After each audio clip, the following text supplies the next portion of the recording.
Guys, welcome to my channel. আজ আমি আপনাদেরকে এক্সপ্লেন করবো একটি খুবই জনপ্রিয় অ্যানিমে জুজুৎসু কাইসেনের এপিসোড 2। এই অ্যানিমেটি খুবই অল্প সময়ের মধ্যেই অনেক বেশি জনপ্রিয়তা অর্জন করেছে। আশা করি আপনাদেরও এই অ্যানিমেটি খুবই ভালো লাগবে। চলো শুরু করা যাক। হশিকুরা ইউজিকে বলে, এবার আমি তোমাকে মেরে ফেলবো, তুমি সুকুনার আঙুলটা খেয়ে ফেলেছো। কিন্তু ইউজি বলে যে না, দেখো আমি ইউজি, আমি সুকুনা নই, আমি সম্পূর্ণ ঠিক আছি। বশীকরা এবার কনফিউজ হয়ে কিছু বুঝতেই পারছিল না যে এবার সে কি করবে। তখনই সেখানে বশীকরার টিচার গোজো সাতুরু আসে। গোজো বশীকরার কাছে এই অভিশপ্তটি নিশ্চিত ব্যাপারে জিজ্ঞাসা করে। তখন ইউজি বলে যে আমি সেটাকে খেয়ে নিয়েছি। গোজো এটা থেকে অবাক হয়ে যায় যে সুকুনার আঙুল খাওয়ার পরেও ইউজি এখনো স্বাভাবিক অবস্থায় আছে। গোজো বলে, এটা তো অবিশ্বাস্যকর, তুমি কি সুকুনাকে পুরোপুরি বশ করে ফেলেছো? ইউজি বলে হ্যাঁ। গোজো বলে ঠিক আছে, তাহলে সুকুনাকে 10 সেকেন্ডের জন্য বাইরে আনতে পারবে? ভয় পেও না, এখানে সব থেকে শক্তিশালী আমি। এটা বলতে না বলতেই সুকুনা গোজোর উপরে হামলা করে এবং গোজো এটাকে ডজ করে নেয়। সুকুনা আবার গোজোর উপরে হামলা করে, কিন্তু গোজো তো চেল মোডে লড়াই করছে। সুকুনা গোজোর স্পিড দেখে বলে, এ তো খুব তেজ, কিন্তু আমার থেকে বেশি শক্তিশালী নয়, এখানে সব থেকে শক্তিশালী তো আমি। গোজো তখন কাউন্টডাউন শুরু করে, 7, 8, 9 আর 10। তখনই ইউজি গোজো শৈলে কাবু করে নেয়। ইউজির শৈলের সব দাগগুলোও চলে যায়। ইউজি বলে, কিছু হয়েছিল নাকি এখানে? গোজো ইউজির মাথায় মেরে ইউজিকে বেহোশ করে দেয় আর ফুশিকোরের কাছে জিজ্ঞাসা করে যে এবার এর সাথে কী হবে বলো তো।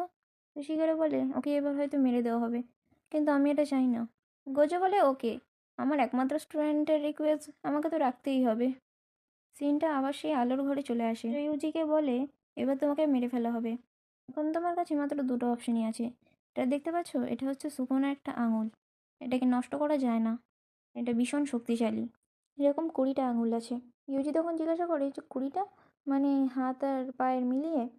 গোজো বলে না, সুকুনার 4টে হাত আর 20টা আঙুল। রাইমন সুকুনা ছিল অভিশাপীদের রাজা।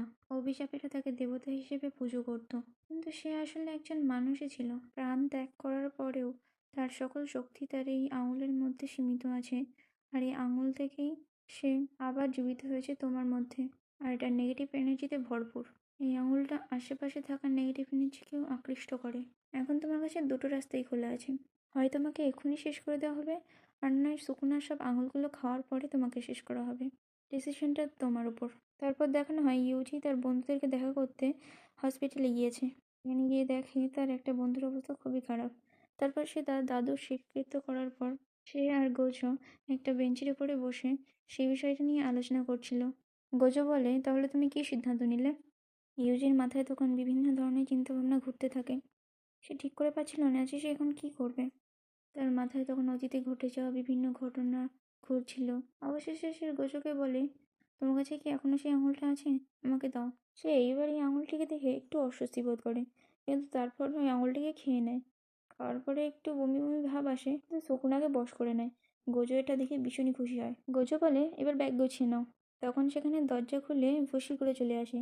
ইউজি ভুসিকরের ব্যান্ডেজ করা চেহারা দেখে খুব হাসি ঠাট্টা করে। ভুসিকরে বলে, তুমিও এখন থেকে সেই স্কুলে পড়বে যে স্কুলে আমি পড়ি, জুজুৎসু হাই স্কুল। গোজো বলে, কংগ্রাচুলেশনস, তুমি আমাদের এই বছরের ফার্স্ট ইয়ারের 3য় স্টুডেন্ট। স্কুলে যাওয়ার সময় গোজো ইউজিকে বলে, প্রিন্সিপাল তোমাকে কিছু কোয়েশ্চেন জিজ্ঞাসা করবে, যদি তুমি তার উত্তর না দিতে পারো তাহলে তুমি ফেল হয়ে যাবে। ইউজি বলে, যদি আমি ফেল হয়ে যাই তাহলে কি আমাকে শেষ করে দেওয়া হবে? গোজো বলে, তখন তোমাকে হয়তো সব আঙুলগুলো খাওয়ানোর পরে শেষ করা হবে। এইসব কথাবার্তা বলতে বলতে তারা স্কুলের ভিতরে যায়। স্কুলের ভিতরে হেড টিচার তাদের অপেক্ষা করছিল। হেড টিচার বলল, তোমরা 8 মিনিট লেট, কিন্তু এর জন্য আমি তোমাদেরকে কিছুই বলতে পারবো না। গোজো বলে, যখন কিছু বলবেন না তখন এসব কথা বাদ দিন, মূল কথা নিয়ে ডিসকাস করুন। প্রিন্সিপাল বলে, তোমার পরিচয় দাও। ইউজি তারপর নিজের পরিচয় দেয়, আমি ইউজি ইদাদোরি, আর আমি এখানে জুজুৎসু শিখতে এসেছি। হেড টিচার তখন বলে যে তোমার এখানে আসার উদ্দেশ্য কি, তুমি এইসব শেখার পরে কি করবে? ইউজি তখন একটু ভাবনা চিন্তা করার পরে বলে যে আমি সুকুনার সব আঙুলগুলোকে খুঁজবো, আর তারপর সেগুলোকে খেয়ে নেব এবং সবাইকে সুকুনার হাত থেকে বাঁচাবো। হেড টিচার বলে, তুমি ফেল হয়ে গেছো, তোমার উত্তরটা আমার পছন্দ হয়নি, তুমি যেটা বলেছো এটা কোনো নির্দিষ্ট কারণ নয়। তারপর তিনি একটা পুতুলের মধ্যে জুজুৎসু ম্যাজিক দিয়ে বলেন যে যতক্ষণ না তুমি আমাকে একটা গ্রহণযোগ্য উত্তর দেবে ততক্ষণ এই পুতুলটা তোমাকে মারতে থাকবে। এটা বলতে না বলতেই ওই পুতুলটি ইউজির উপর হামলা করে। ইউজি বলে, আমি এটা করছি কারণ এটা একটা ফ্যামিলি মেম্বারের শেষ ইচ্ছা।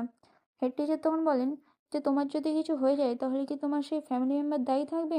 তুমি এটা করতে চাও কারণ শুধুমাত্র একজন ফ্যামিলি মেম্বার তোমাকে এটা করতে বলেছে তাই? ইউজি বলে সে একজন ফ্যামিলি মেম্বার ছিল না শুধু, সে আমার সব কিছু ছিল।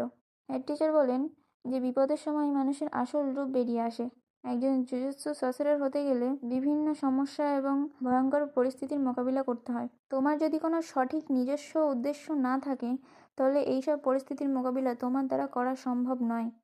ইউজি তখন বলে, যদি আমি এখান থেকে সুস্থ এবং বেঁচে ফিরতে পারি তাহলে এখান থেকে বেরোনোর পর হয়তো আমি ভীষণ মজা করব অথবা ভীষণ খাওয়া দাওয়া করব, কিন্তু সেই সময় সুকুনার জন্য কেউ না কেউ শেষ হচ্ছে, কিন্তু আমি এটার জন্য নিজে দায়ী নই। আপনি কি এটা বলতে চান যে আমি নিজেকে এটা বলবো? সুকুনাকে শেষ করার কাজটা শুধুমাত্র আমিই করতে পারি, আর আমি সেটা অবশ্যই করব, এতে যাই হয়ে যাক না কেন। হেড টিচার তখন বলেন, গোজো তুমি ওকে একটা রুম দিয়ে দাও। ইউজির রুমটা ফুশিগুড়োর পাশের ঘরেই ছিল। গোজো আর ইউজি ফুশিগুড়োর সাথে দেখা করতে আসে। ফুশিগুড়ো তখন বলে যে একে আমার পাশের রুমটা দেওয়ার কি দরকার ছিল, স্কুলে তো আরও অনেক রুম ছিল, আমি একে আর নিতে পারছি না, মিশনসের সময় একসাথে থাকাটাই যথেষ্ট। গোজো বলে, একসাথে থাকলে ভালোবাসা বাড়ে। এসব ছাড়ো, তোমরা এবার খুশি হয়ে যাও, কারণ আমরা থার্ড ইয়ারের আরেকজন স্টুডেন্টকে নিতে যাব। আর এখানে এই ভিডিওটি শেষ হয়। পরের এপিসোডের এক্সপ্লেনেশনটাও আসতে চলেছে খুবই তাড়াতাড়ি।